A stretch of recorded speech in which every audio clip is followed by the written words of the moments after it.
Hello, what's up everyone? I am Chris Aurelius with the EDM Nightlife Show. Today I get to interview an artist who has been here in Vegas since 2001, performing all over the place, talking about DJ Vegas Vibe. How are you doing? Doing good, Chris. How you doing? Good to see you. Good to see you. Old school guy here. You know, you are a true turntablist. You know the ins and out of a DJ booth. In 2001, what was it like out there, you know, trying to DJ? It was insane back then. That's what brought me here to Vegas. Basically, I was Vibe before there was Vegas Vibe. So in 2001, I got flown in to play at Rain. And, Palms footed the bill for airfare, hotel. It was kind of the headliner over there. And then I'd never been to Vegas before, so I ended up staying a couple days later, like on my own bill. I paid my own bill, and then the promoters took me out. Actually, it was ROB took me out back then. He took me to Sunday night was Babies back then, which was the old Body English. Monday was Rum Jungle. Tuesday was 54. Wednesday was China Grill. So I just couldn't believe, the explosion of how many people were in these clubs on these off days. And I said, "You're gonna tell me it's Friday every day? It's payday every day out here?" That was a wrap for me. So I shut down shop in Philly, packed it up, came out here, had to start over, had to kind of rebuild the image. I went from being a headliner to another local.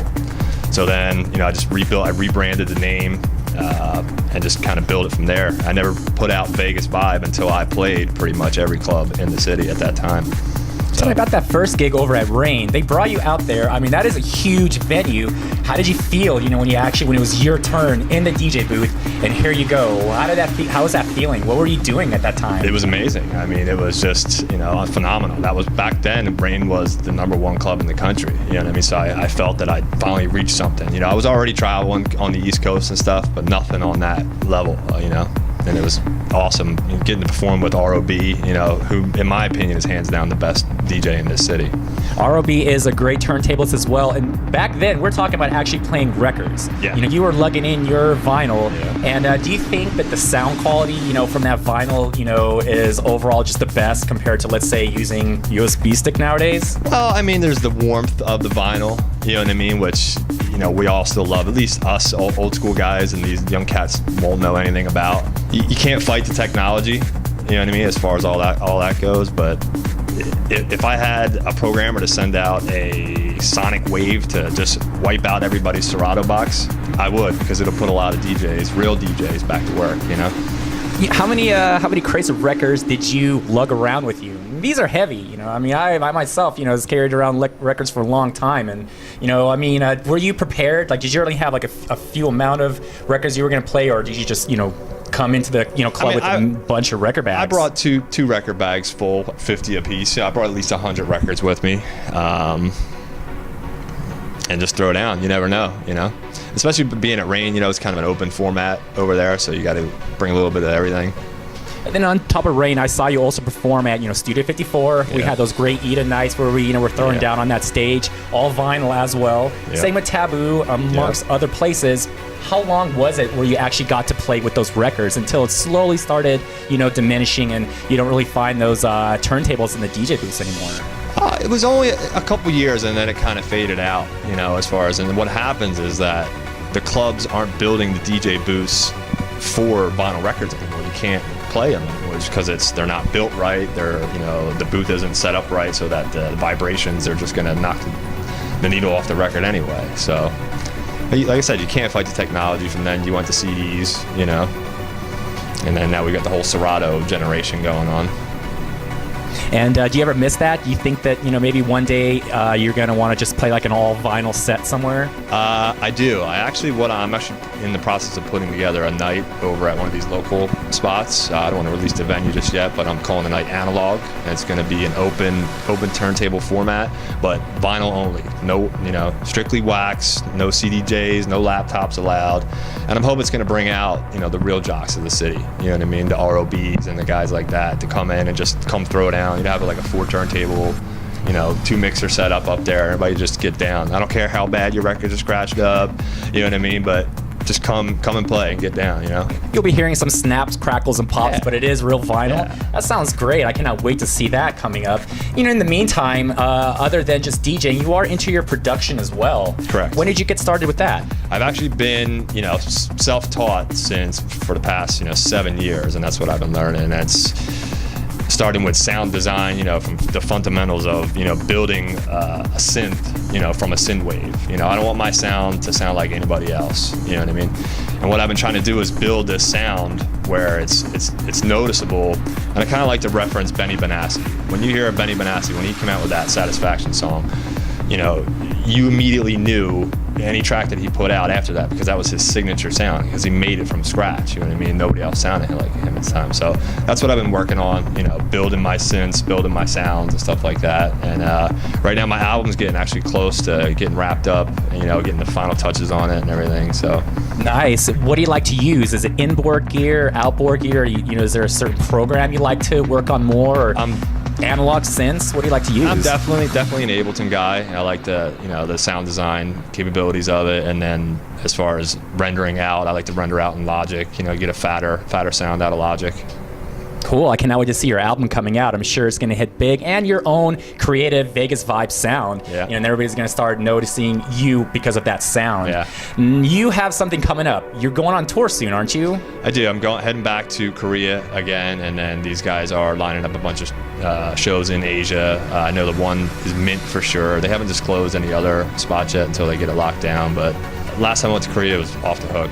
You know, I do like 4 or 5 clubs over there. I do stereo, I do mass, and then they do a couple festivals out there. They bring me out, headline me. It's pretty cool. And this tour's coming up now in the near future. Do you think that your album will be ready by that time? Are you going to be able to throw that down, you know, when you perform at these places? I'm hoping so. I mean, that's the plan, you know. But as an artist, you know, it's hard because you're your own worst critic, you know. So we shall see. Oh, I know all about that. Now, other than going to Korea, you said you're going to Hawaii as well. Every year I do 4 islands, 5 shows over there. Promoter flies me out. Good time. You know, we start off in Maui, then we go over to like Waikiki.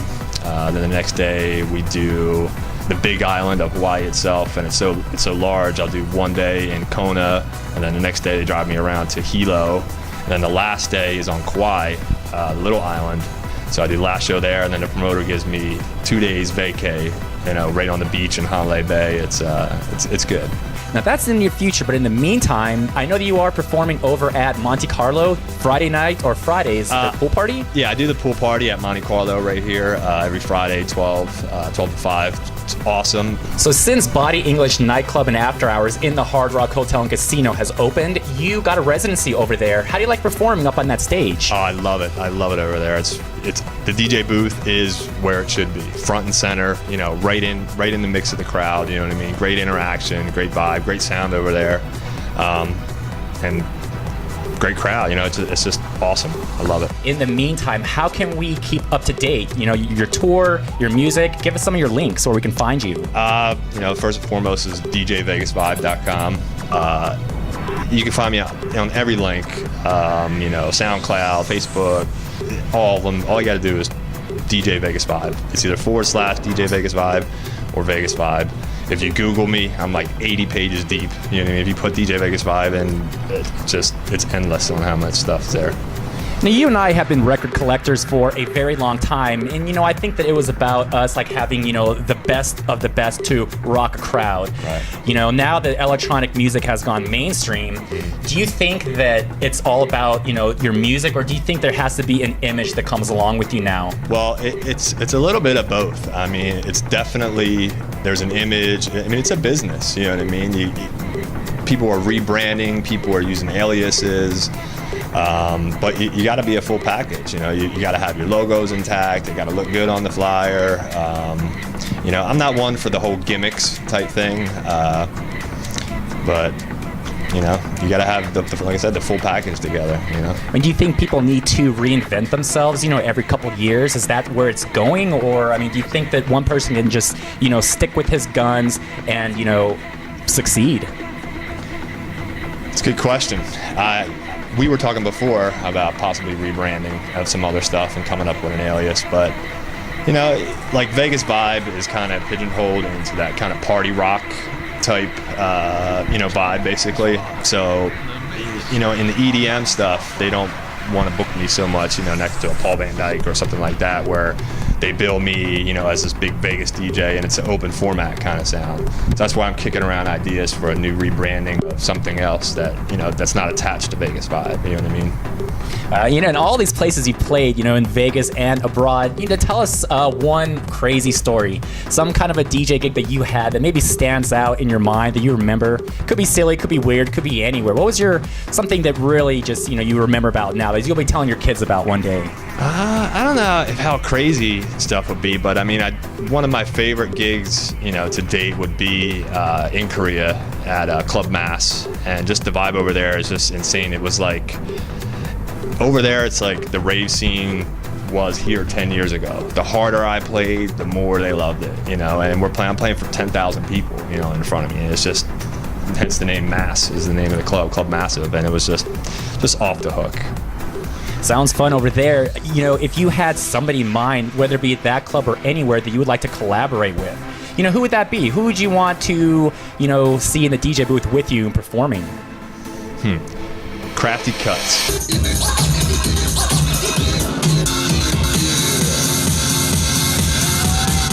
You know him? Oh yeah, Breaks UK. Who doesn't love Crafty Cuts? Crafty Cuts he's bad. He's a bad man, that guy. So I would definitely like to see. I'd like to see him brought out here and you know, let him throw down somewhere. Yeah, they did bring him out here once to play for Dub Church, and unfortunately I missed that set. You are right. I would love to see him back into town, and maybe both of you guys can, you know, collaborate together. I was out of town that weekend. I remember that. Me too. Crafty Cuts come back. You know, work up the Vegas vibe. You know, you guys can throw down a cool set. You know, I know him as a breaks DJ.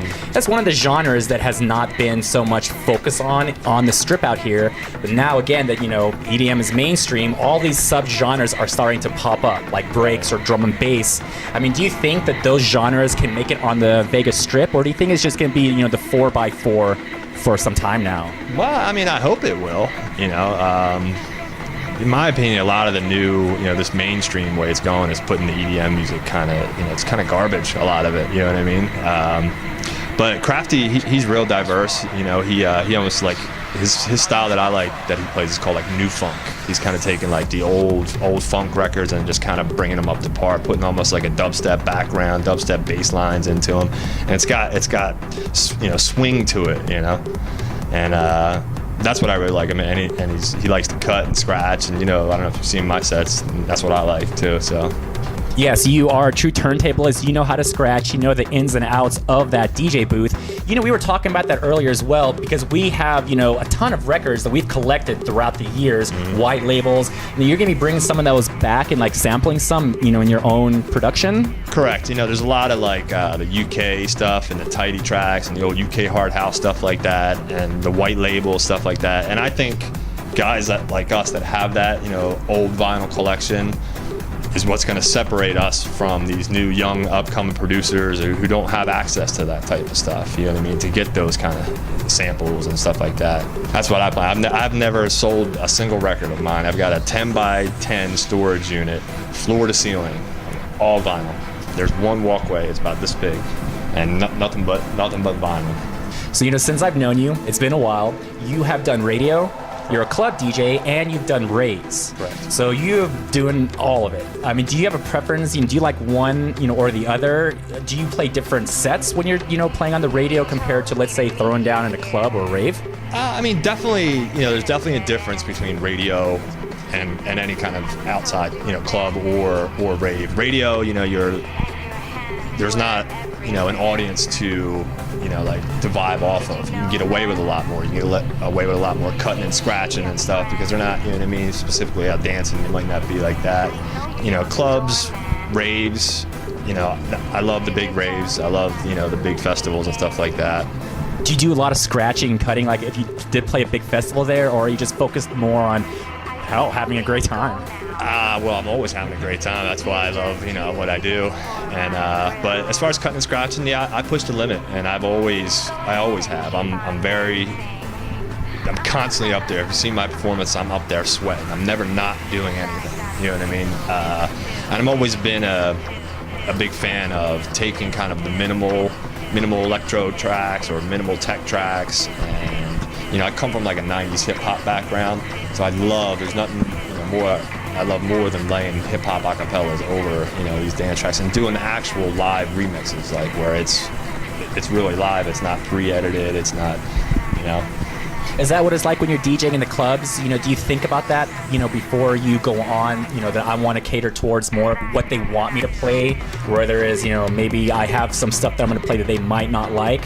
Well, I mean, I'm a pretty good judge of the dance floor, you know what I mean? As our job is basically, it's a dance floor engineer, you know what I mean? We run what's going on.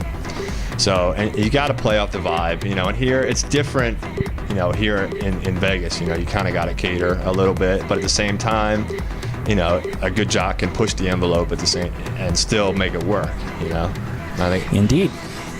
All this, you know, technologies that we have nowadays that, you know, we're facing, where all these gadgets and gizmos are coming out, you know, one after the other, and now everybody's pretty much DJing, you know. I mean, you can't get away from it now.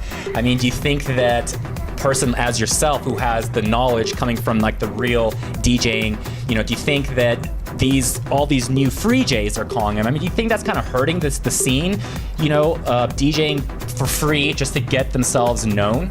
Well, I think it hurts the quality of the performance and stuff when you got these free Js, or we call them microwave DJs, you know what I mean, where they get their Serato box and they get their laptops and they got the Serato face where they're stuck in their laptop. They have no, you know, stage presence to them, and they're still young, you know. I mean, you can't hate on them. But I think eventually what's going to happen is the clubs are going to realize eventually when, you know, you book these free guys and, you know, they say they bring their X amount of friends, but yeah, they brought 30 friends with them. But at the end of the night, when the bar sales ring, you know, because they couldn't keep everybody else, the other 2,000 people that were there, you couldn't keep them entertained. It's going to pan out, you know. So eventually these clubs are going to get wise and realize the value of, you know, the real DJs.